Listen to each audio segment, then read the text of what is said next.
This is the village of Pettstadt in northern Bavaria. It's located approximately 8 kilometers from Bamberg.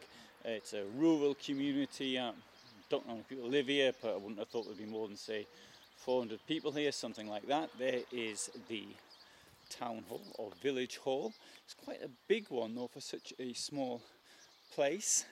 Here is a rather unusual statue. We've got there a boatman, and he's got what? There are 4 people with him, 3 are kids, 1 appears to be a lady. I get the impression he's rescuing them. I think there's a meaning to that statue. I don't know what it is now, but it's one of these things I think I'm going to learn before I leave this area. Behind me we've got this huge church,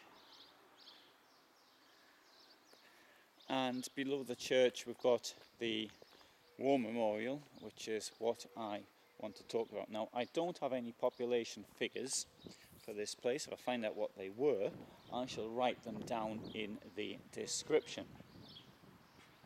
We've got on the First World War graves 23 names, and from the Second World War we have got 56, but there's 8 missing there as well.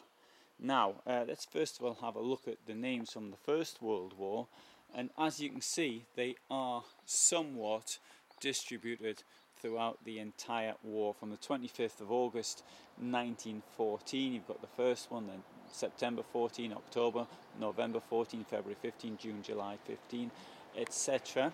One thing that did come out to me was the name Starklauf, and we can see we've got Johann Starklauf, who died on the 18th of October 1915. Then we've got Adam, 9th of September, and Georg, who died on the 15th of September. And I was thinking, I don't know if it's all the same family, but the surname's quite unusual.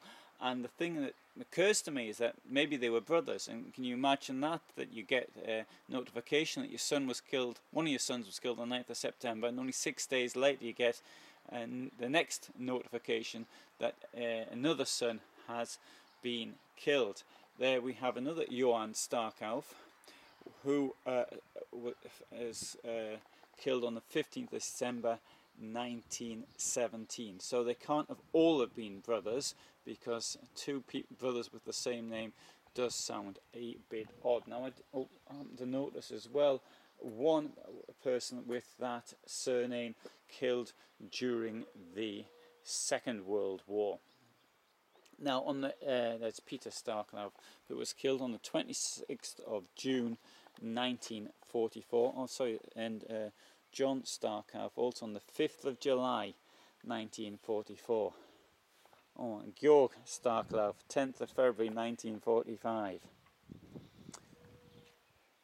Maybe it's a popular name here. I don't know if it's the same family or not. Now, for the Second World War, there's far more names, and the point I want to make here is the losses. Now, as far as these stones are concerned, it isn't a case of like from half on one and the other half on the other.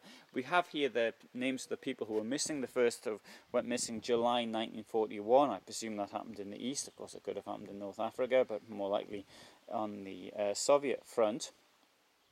And we've also got a name here, Lorenz Dotterweich, who died after the war, so on the 2nd of February 1946. Obviously, we don't know when he got wounded, so that is for him to later die of his wounds. Maybe he was in a POW camp or something like that.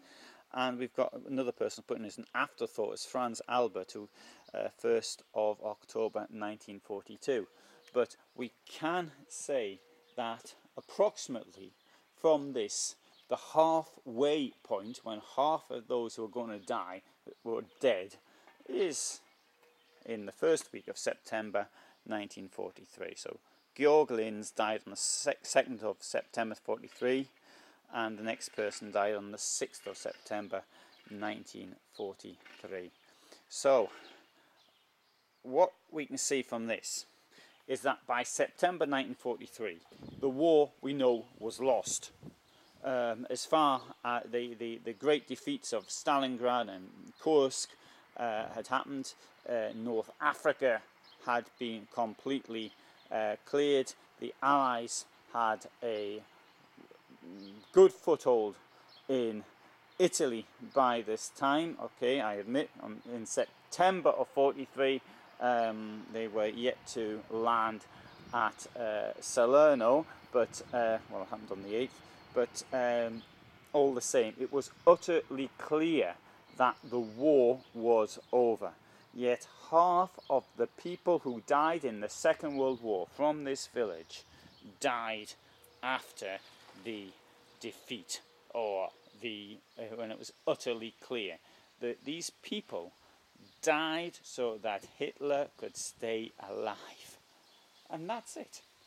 There was nothing else they could possibly have been fighting for.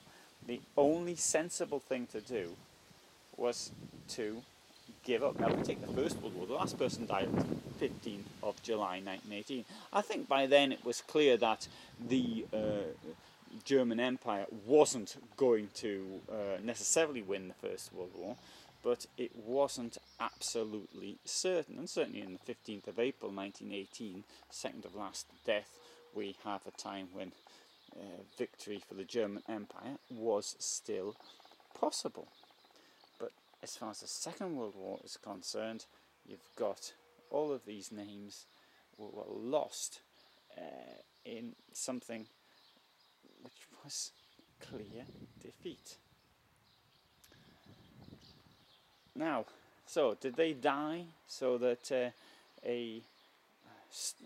stories about stab in the back myth couldn't occur again, or what? Now, next thing I would like to consider is what this would have meant for a small village like this.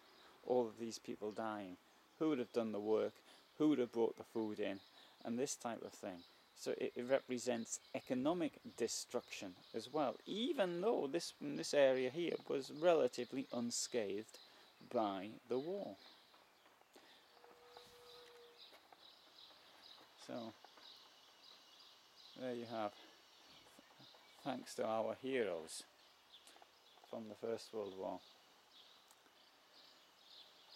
Final point I think I would like to make is this, is that when I was in the Odenwald, I went to a museum.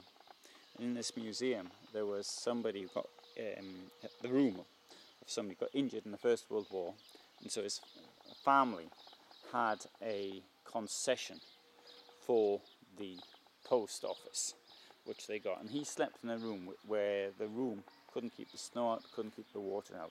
He'd been wounded in action. Now, the state had the financial resources to send him off to war for something which was totally irrelevant. You know, if the Archduke Franz Ferdinand getting shot, it was utterly absurd. It didn't touch these people in the slightest.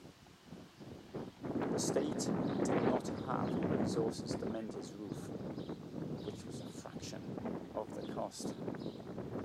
And this is what I think the whole stupidity of nationalism and what it does.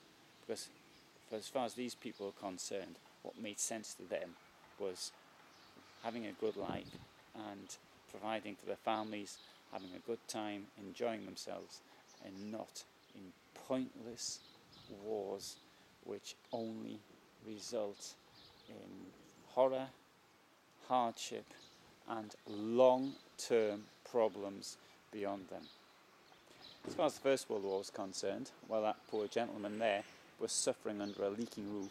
The person, as far as Germany was concerned, who was largely responsible, the Kaiser, he was living in luxury in a house in Doorn in Holland, with his income from Germany still coming in. Not really fair. But that, I think, sums up nationalism.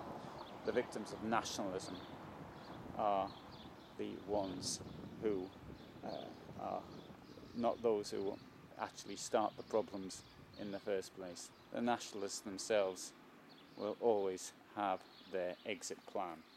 worked out.